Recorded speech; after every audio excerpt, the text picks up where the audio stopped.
ძალიან ბევრი მისვამს ამ კითხვას, რომ თუ ვიღაც არის კარგი ადამიანი, მაგრამ ისეთ ადგილას ცხოვრობს, რომ იესოს შესახებ საერთოდ ვერაფერი ვერ გაიგო, რა ბედი ეწევა ასეთ ადამიანს, მოხვდება თუ არა სამოთხეში და მოდი ახლა გავცეთ ამ კითხვას პასუხი. პირველ რიგში, კარგი ადამიანი არ არსებობს და რაც უფრო მალე გავიგებთ ამას, მით უფრო კარგად გავიაზრებთ იესო ქრისტეს ჭეშმარიტობას. კარგი ადამიანი არ არსებობს, იესო პირდაპირ ამბობს, რომ არავინ არის კეთილი გარდა ღმერთისა და პავლე მოციქული ამბობს, არ არის ჩემში კეთილი, არის ჩემში სიკეთისდომა, მაგრამ როგორ აღვასრულო ამას შემთხვევაში ვერ პოულობ, აბსოლუტურად ყველანი ცოდვილები ვართ. ყველას გვაქვს რაღაც პრობლემა, მრისხანებასთან, ამპატავნებასთან, შურთან, მრუშობას, ასე შემდეგ, აღარ გავაგრძელებ გულის თქმები და ასე შემდეგ. კარგი ადამიანი არ არსებობს, კარგი არის მხოლოდ ღმერთი.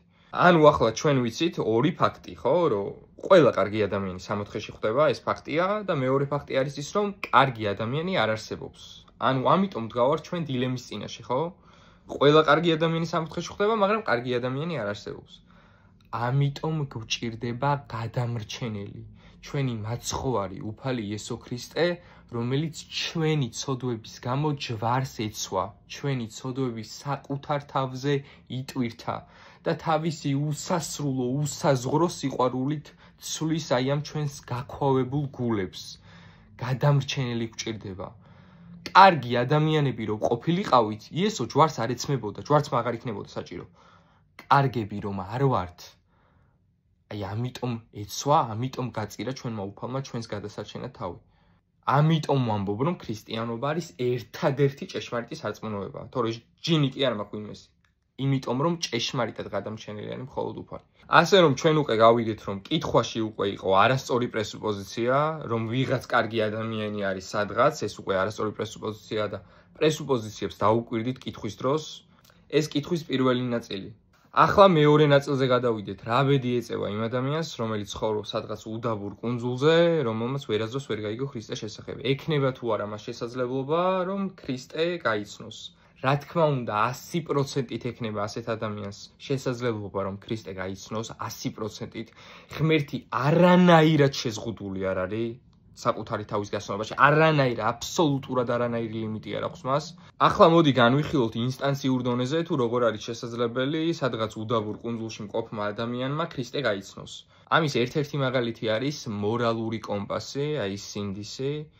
როცა ადამიანი გაიგებს, რომ სამყაროში არსებობს სიბოროტე და სიკეთე, სიბოროტეს ვამბობ პირველი, იმიტომ რომ ჩვენ დაცემული არსებები ვართ და სიბოროტე ჩვენთვის ადვილად გასაგებია, გემოს ადვილად უსინჯავთ. ამას ხო, ამ სიბოროტის და სიკეთის გაგებას რომ რაღაცა წიგნის წაკითხვა არ ჭირდება, ხო? მარტივად არსობრივ დონეზე ვიცით, რომ სიბოროტე და სიკეთე არსებობს, ხო? სიკეთე რო არსებობდეს ობიექტურად თავისთავად წყარო უნდა ყავდეს, ეს უკვე ღმერთია, აბსოლუტური წყარო. მერე როდესაც ეს ადამიანი გაიგებს, რომ ეს სიბოროტე, რომელიც არსებობს, მასში მოქმედებს და ესეც ადვილი გასაგებია, ჩვენ ვიცით ყველამ, რომ სიბოროტეებს ვაკეთებთ ხოლმე და უცოდველები არ ვართ და ვაშავებთ ხოლმე, ეს ძალიან კარგად ვიცით. ამიტომ ამასაც ადვილად გაიგებს ეგეთი ადამიანი და როდესაც აი ამ სიბოროტისგან გადარჩენის და გამოხსნის სურვილი ექნება, აი აქ უკვე მიდის გადამრჩენელის კონცეპტამდე თავისი გონებით და გადამრჩენელის კონცეპტი თავისთავად მოიპოვება უფალში იესო ქრისტეში. ასეთ ადამიანს, რომელმაც სიბოროტის და სიკეთის არსებობის შესახებ იცის და სიკეთის წყაროს არსებობის შესახებ და იცის, რომ აი ამ სიბოროტეებისგან გადამრჩენელი ჭირდება, ხო? ასეთ ადამიანს ერთი ნაბიჯი აყლია ქრისტემდე, ასე რომ ესეთი ადამიანი ქრისტეს შესახებ აუცილებლად მიიღებს გამოცხადებით ცოდნას, ქრისტე არ არის უბრალოდ სუბიექტი, მას გააჩნია აბსოლუტური ბუნებითი თვისებები, ასე რომ უამრავი ასეთი ადამიანია, ვინც თავისი მორალური კომპასით ჩვენი უფალი იესო ქრისტე შეიცნეს.